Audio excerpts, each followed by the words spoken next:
मेरे प्यारे हिंदी के प्रतियोगी अभ्यर्थियों, हिंदी वागधारा चैनल में आप सभी का हृदय से स्वागत है। इस उम्मीद और अपेक्षा के साथ आप अपनी हिंदी की तैयारी विधिवत कर रहे होंगे और साथ ही साथ इन श्रृंखलाओं के प्रश्नों को भी अवलोकन आप कर रहे होंगे। सारे प्रश्न परीक्षाओं पर बेस्ड हैं, आधारित हैं और ये कहीं न कहीं आपकी परीक्षाओं में भी पूछे जाएँगे। यदि आप इनका शुरू से अंत तक अवलोकन करते हैं, तो आपकी परीक्षाओं के लिए बहुत ही उपयोगी सिद्ध होंगे।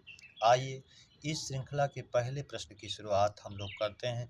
आज का हमारा पहला प्रश्न है, प्रसाद, प्रासाद समश्रुत भिन्नार्थक शब्द का अर्थ है। कृपा, महल, विशाल, क्षुद्र, चढ़ावा, भेंट, कोई नहीं। तो प्रसाद का अर्थ कृपा होता है और प्रासाद का महल होता है, इसलिए विकल्प ए ही हमारा सही हो जाएगा। प्रश्न नंबर 2, परिताप शब्द का अर्थ है जलज, ज्वाला, प्रमाण, संताप। तो प्रमाण, ज्वाला और जलज से इसका जलन से कोई मतलब नहीं है। परिताप का अर्थ संताप होगा, इसलिए विकल्प डी सही हो जाएगा। प्रश्न नंबर 3, मेध, मेघ समश्रुत भिन्नार्थक शब्द का अर्थ है यज्ञ, बादल, ज्ञान, बुद्धि, दूरपास, विवेक, पूजा। तो मेध माने यज्ञ होती है और मेघ माने बादल होता है, इसलिए विकल्प ए हमारा सही हो जाएगा। प्रश्न नंबर 4, लक्ष्य का अनेकार्थक है। ए नाम, बी चाल, सी गलत, डी निशाना। लक्ष्य हमारा अनेकार्थी में निशाना होगा, इसका अर्थ होगा निशाना, इसलिए विकल्प डी हमारा सही हो जाएगा। प्रश्न नंबर 5, द्विज का अनेकार्थी नहीं है। पक्षी है, दांत ये भी है, ब्राह्मण ये भी है, डी विदेह ये राजा जनक का है, इसलिए नहीं है, विकल्प डी हमारा सही हो जाएगा, विदेह। प्रश्न नंबर 6, ईर्ष्या का अर्थ है अनिच्छा, ये नहीं है, अभिलाषा, ईर्ष्या, घृणा। तो घृणा और ईर्ष्या नहीं है, अभिलाषा माने इच्छा, विकल्प भी सही हो जाएगा।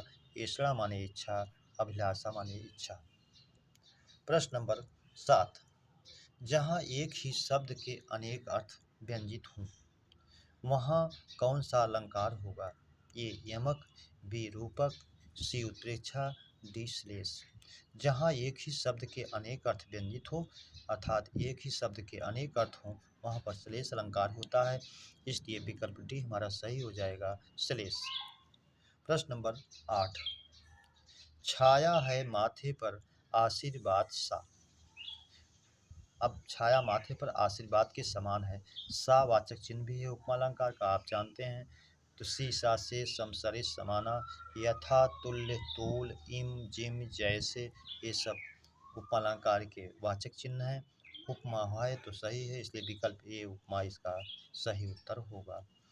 रूपक, उत्प्रेक्षा और संदेश से कोई मतलब नहीं। प्रश्न नंबर 9, बतरस लालच लाल की, मुरली धरी लुपाए, सौंह करे भौहनि हंसय, दैन कहे नटि जाय। उपर्युक्त दोहे में रस है, पीर रस, संयोग श्रृंगार, करुण, रौद्र। यहाँ गोपियाँ बातचीत करने के लिए बात करने के चक्कर में उनकी मुरली को, बंसी को चुरा लेती हैं और छिपा कर रख देती हैं, सौगंध करती हैं, भौं से हंसती हैं, देने की बात जब होती है नट जाए मना कर देती हैं। अर्थात यहाँ नायक नायिका के प्रत्यक्षीकरण होने के कारण संयोग श्रृंगार प्रधान रस है, इसलिए विकल्प भी हमारा सही हो जाएगा, संयोग श्रृंगार। प्रश्न नंबर 10, जो भाव मन में अल्पकाल तक संचरण करके चले जाते हैं, ये हैं थोड़े समय के लिए उठते हैं, पानी के बुलबुले के समान फिर लुप्तप्राय हो जाते हैं। तो होते क्या हैं वो, विभाव, अनुभाव, संचारी भाव, अस्थाई भाव। अस्थाई भाव आप जानते हैं, जो हमारे अंदर 24 घंटे मौजूद रहते हैं, अनुकूल परिस्थितियों को पा करके जागृत हो जाते हैं, अस्थाई भाव होते हैं। विभाव जो है स्थायी भाव का कारण है। अनुभाव जो शारीरिक चेष्टाएं हमारी होती हैं, कांपना, ये गुस्से से लाल होना, अनुभाव कहलाता है। तो जो पानी के बुलबुले की तरह अल्पकाल तक दिखें और लुप्त हो जाए, संचारी भाव, विकल्प सी हमारा सही हो जाएगा। प्रश्न नंबर 11, वाम अंग शिव शोभित शिवा उदार, शरद सुवारित में जनु तड़ित बिहार में छंद है। वाम अंग शिव शोभित, वाएं अंग में शिव जी शोभायमान हो, शिवा उदार, इस तरह से जो है श्लोक का शरद सुवारित में जनु तड़ित बिहार। तो अब पूछ रहा है इसमें कौन सा छंद है, तो इसको काउंट करके आप जान लेंगे। पहले गुरु होगा, दीर्घा है, फिर लघु होगा, फिर अनुस्वार है गुरु होगा, फिर लघु होगा, फिर जो है लघु होगा, लघु होगा, फिर ओ की मात्रा है गुरु होगा, छोटी की मात्रा है लघु, लघु, लघु, फिर गुरु, फिर लघु, फिर गुरु, फिर लघु। गिन लेते हैं। 2 1 3 2 5 1 6 2 8 2 10 2 12, 12 पर यहाँ पर यति लग रही है। फिर 1 2 1 3 1 4 2 6 1 7, 12 7 19। तो पहले और तीसरे में 12 12 मात्राएं, दूसरे और चौथे में यदि 7 7 मात्राएं हैं तो वर्वय छंद होता है। इसलिए विकल्प सी हमारा सही हो जाएगा, वर्वय। ना दोहा और सोरठा और ला से कोई मतलब नहीं। दोहा पहले और तीसरे में 13 13 मात्राएं, दूसरे और चौथे में 11 11। इसी का उल्टा सोरठा होता है, पहले और तीसरे में 11 11, दूसरे और चौथे में 13 13 मात्राएं होती हैं। उल्लाला में जो है 28 मात्राएं होती हैं। तो इस तरह से हम इसको जानते रहें, जो 15 और 13 पर यति होती है। प्रश्न नंबर 12, गण में कितने वर्ण होते हैं? ए 2, बी 3, सी 4, डी 5। तो हमारे जो 8 गण हैं, एमाता राजभान सलगा, प्रत्येक गण में 3 मात्राएं काउंट की जाती हैं, इसलिए एक गण में 3 मात्रा होगी। विकल्प बी हमारा सही हो जाएगा। प्रश्न नंबर 13, निम्न में कौन सा छंद वर्णिक है? गीतिका, गीतिका जो है ये मात्रिक है। परवय ये भी अर्धमात्रिक है। दोहा ये भी अर्धमात्रिक है। सवैया ये वर्णिक है, इसलिए विकल्प डी हमारा सही हो जाएगा, सवैया। प्रश्न नंबर 14, किस कवि को कवियों का कवि कहा जाता है? ए धर्मवीर भारती, बी शमशेर बहादुर सिंह, सी रघुवीर सहाय, डी कोई नहीं। तो शमशेर बहादुर सिंह को कवियों का कवि कहा जाता है, इसलिए विकल्प बी हमारा सही हो जाएगा। प्रश्न नंबर 15, काहे रे नन्ही तू को मिलानी, तेरे ही नाल सरोवर पानी। कबीरदास जी ने लिखा है। किस कवि की पंक्ति है?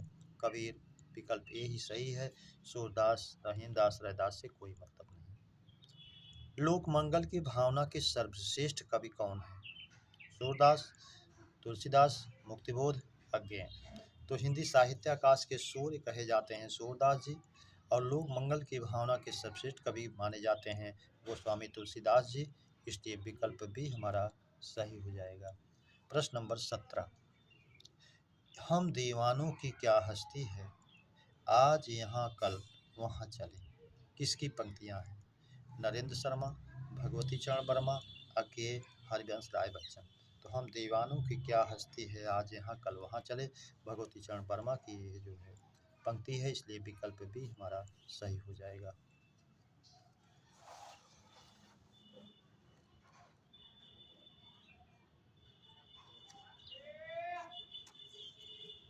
प्रश्न नंबर 18, भेड़ में कौन सा प्रत्यय जोड़े कि वह पुल्लिंग हो जाए? आ, ई, ओ। तो भेड़ स्त्रीलिंग शब्द है, आ प्रत्यय इसमें जोड़ते हैं तो भेड़ा बनता है, और जो पुल्लिंग हो जाता है परीक्षाओं में बार बार पूछता है, विकल्प ए। इसी तरह एक शब्द और आपका है भैंस, जिसमें इस दीर्घा को आ प्रत्यय को जोड़ने पर वो भी पुल्लिंग बन जाता है, भैंस का भैंसा, उसको भी आप जानते रहें। प्रश्न नंबर 19, यथार्थ का विलोम है? ये आदर्श, बी कल्पित, सी दोनों, डी कोई नहीं। यथार्थ का वास्तविक विलोम तो कल्पित होता है, लेकिन चूंकि आदर्श का विलोम यथार्थ होता है, कहीं अगर पलट करके उसको भी दे दे, आदर्श भी दे दे, कल्पित भी दे दे, तो ऐसी दशा में विकल्प सी आप दोनों माने। अन्यथा की स्थिति में मुख्य विलोम आदर्श का कल्पित ही, यथार्थ का कल्पित ही होता है, और आदर्श का यथार्थ होता है। प्रश्न नंबर 20, लुप्त का विलोम है? ए प्रकट, बी व्यक्त, सी गुप्त, डी प्रत्यक्ष। तो लुप्त का विलोम व्यक्त होता है, इसलिए विकल्प भी सही हो जाएगा। प्रश्न नंबर 21, सेमर का तत्सम है। ए सालमल, बी सेमल, सी सिम्बा, डी सभी। तो सेमर का तत्सम सालमल होता है, इसलिए विकल्प ए हमारा सही हो जाएगा। प्रश्न नंबर 22, फावड़ा या फरसा का तत्सम है। परस, हर्ष, परसु, डी कोई नहीं। तो फावड़ा या फरसा का तत्सम जो है परस होता है। जैसे आप कहते हैं परशुराम, फरसा लेने के का रखे रहते थे हर समय, उनका नाम ही परशुराम पड़ गया। तो ये फावड़ा का भी है और फरसा का भी है, इसलिए विकल्प सी हमारा सही हो जाएगा, परस। प्रश्न नंबर 23, पाद या रेखांकन चिन्ह है। ए ये अल्पविराम का है, बी ये विस्मयार्थ बोधक है, सी यही पाद या रेखांकन जब किसी शब्द के नीचे रेखा खींच दी जाती रेखांकन हो जाता है, डी पूर्ण विराम का है, इसलिए विकल्प सी हमारा सही हो जाएगा, पाद या रेखांकन चिन्ह। प्रश्न नंबर 24, शीला गांव गई हो में काल है। संदिग्ध वर्तमान, संभाव्य वर्तमान, पूर्ण वर्तमान, अपूर्ण वर्तमान। अगर ये होता शीला गांव जा रही है, तब तो अपूर्ण वर्तमान होता। अगर ये होता शीला गांव गई है, तब पूर्ण वर्तमान होता। शीला गांव गई हो संभाव्य वर्तमान होगा, संभावना है वर्तमान काल में, इसलिए संभाव्य होगा।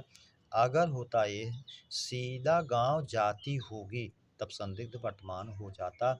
हर विकल्प को जानते रहिए, परीक्षा में रूप बदल कर पूछ सकता है आपसे। प्रश्न नंबर 25, क्षण प्रभा, सौदामिनी, चपला, घनबल्ली आदि किसके पर्याय हैं। क्षण प्रभा क्षण भर में प्रकाश करने वाली, सौदामिनी बिजली का है, आप जानते हैं। चपला बिजली का है, चंचल स्त्री का भी होता अनेकार्थी है। घनबल्ली बादलों की लता, बल्लरी ये भी बिजली है। आदि किसके पर्यायवाची हैं, तो ये बिजली के हैं, इसलिए बादल, समुद्र और घोड़ा से कोई मतलब नहीं। प्रश्न नंबर 26, रविसुत, सैंधव है, तुरंग, घोटक किसके पर्याय हैं। घोड़ा, हाथी, व्याघ्र, शार्दूल। तो रविसुत सूर्य का बेटा और रविसुता सूर्य का पुत्र सूर्य, और सूर्य की सुता अगर बेटी कहा जाता है यमुना हो जाता है। सैंधव और रविसुत जो है घोड़े का है, सैंधव घोड़े का है घोड़े का है, तुरंग घोड़े का है। इसी के साथ कभी कभी समश्रुति में तुरंग और कुरंग पूछ लेता है, तो तुरंग घोड़ा और कुरंग माने हिरण। घोटक भी ये घोड़ा का तत्सम है, तो सभी घोड़े के पर्यायवाची हैं, इसलिए विकल्प ए ही सही होगा, घोड़ा। प्रश्न नंबर 27, नखायुध पर्याय है। नखायुध केहरी, केसरी, मृगराय, शार्दूल, सिंह किसके पर्याय हैं। शेर के, घोड़ा के, बाघ के, चीता के। तो आप जान ही रहे हैं, नखायुध नख ही है, नाखून ही है, जिसका आयुध अस्त्र शेर है। केहरी शेर का पर्यायवाची है, तद्भव है, इसका तत्सम केसरी होता है। मृगराय ये जो है शेर का पर्यायवाची है, जानवरों का राजा। एक और अजगर ही लख, एक और मृगराय, बिकल बटोही बीच में पर्यो मूर्छा खाए। और राजा का एक तद्भव भी है राय, ये भी जानते रहिए। शार्दूल शेर का है, सिंह शेर का ही है, इसलिए विकल्प ये हमारा सही हो जाएगा, शेर। प्रश्न नंबर 28, बाणिउद्गार में संधि है। दीर्घ स्वर संधि, वृद्धि स्वर संधि, अयाद स्वर संधि, गुण स्वर संधि। मूल विकल्प तो इसमें भूल बस छूट गया है, जिसको होना चाहिए था इयड़ स्वर संधि। इयड़ स्वर संधि जो भूल बस शुद्ध विकल्प इसमें छूट गया है, या तो कोई नहीं होता। तो वाणी प्लस उद्गार, वाणी का उद्गार, ई का उ असमान स्वर के आने के कारण या हो गया, तो हो गया वाणी उद्गार। वाणी उद्गार, वाणी प्लस उद्गार, यड़ स्वर संधि, विकल्प ई हमारा सही हो जाएगा। अगला प्रश्न है 29, विषाद का विशेषण रूप है।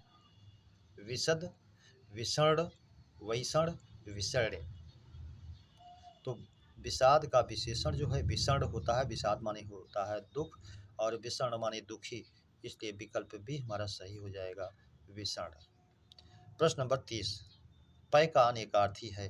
पानी, बी दूध, सी दोनों, डी कोई नहीं। तो पय का अनेकार्थी जो है दूध भी होता है, पानी भी होता है, इसलिए विकल्प सी हमारा सही हो जाएगा, दोनों। प्रश्न नंबर 31, गाय का निर्विभक्तिक बहुवचन है। ए गायें, बी गायों, सी दोनों, डी कोई नहीं। तो निर्विभक्तिक विभक्ति रहित होगा, जिसका प्रयोग वाक्य में नहीं होता है, विभक्ति रहित होता है, तो वो जो है विकल्प ए होगा, गायें। अगर गायों, तो ये सविभक्तिक हो जाएगा, ये वाक्य में प्रयुक्त होता है। जैसे गायों को चारा दे दीजिए, तो ये कार्ययुक्त हो जाएगा, विभक्तियुक्त हो जाएगा, इसलिए सविभक्तिक हो जाएगा। प्रश्न नंबर 32, सड़क बन रही है में वाच्य है, कृत्यवाच्य, कर्मवाच्य, भाववाच्य, कोई नहीं। अब इसमें सड़क बन रही, तो सड़क बनाने वाला कोई मजदूर, ठेकेदार जरूर होगा, और इसका कर्ता छिपा हुआ है, कर्म के अनुसार क्रिया रखी गई है, इसलिए कर्मवाच्य होगा, कर्म प्रधान है, कर्मवाच्य होगा, विकल्प बी हमारा सही हो जाएगा। प्रश्न नंबर 33, हृदय का विशेषण रूप है। ए हार्दिक, हृदयंगम, हृद, हरद।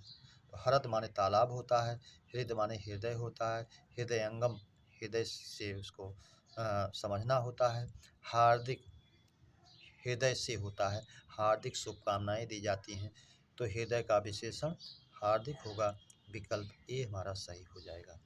प्रश्न नंबर 34, निम्न में विशेष्य है। भौतिक, गुलाबी, भौम, वृक्ष।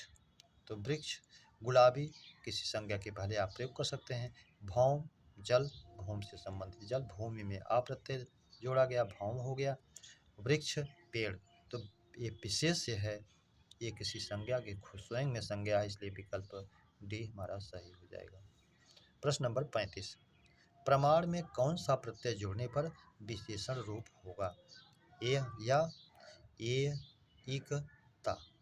तो प्रमाण में इक प्रत्यय जोड़ने पर शब्द बनेगा प्रामाणिक, तथ्य या कुछ भी जोड़ सकते हैं उसके आगे, इसलिए विशेषण रूप तभी बनेगा जब उसमें हम इक प्रत्यय जोड़ेंगे। प्रश्न नंबर 36, अशुद्ध वर्तनी वाला शब्द है। ए माधुर्य, बी माधुर्यता, सी आस्तिक, डी स्वस्तिक। स्वस्तिक शब्द है, ये शुद्ध है, लोक व्यवहार में आप इसको स्वास्तिक कह देते हैं, लेकिन अशुद्ध होता है। आस्तिक ईश्वर में विश्वास रखने वाला, वाक्यांश में भी इसको पूछता है, इसका विलोम भी पूछता है, तो नास्तिक जो ईश्वर में विश्वास ना करता हो। मधुर मूल शब्द है, या प्रत्यय जोड़ने पर माधुर्य बनता है जो विशेषण बनाता है, लेकिन माधुर्य जब प्रत्यय बन गया या प्रत्यय जुड़ गया तो ता प्रत्यय उसमें नहीं जुड़ सकता, इसलिए विकल्प बी हमारा अशुद्ध वर्तनी वाला शब्द है। मेरे प्यारे बच्चों, इस श्रृंखला के प्रश्नों की चर्चा परिचर्चा हम लोगों ने विधिवत किया। उम्मीद करता हूँ इस श्रृंखला के प्रश्न आपको बेहतर लगे हों, तो अपने मित्रों को सब्सक्राइब, लाइक और शेयर जरूर करें, और अगली श्रृंखला के मिलने तक आप सभी को हृदय से धन्यवाद। जय हिंद।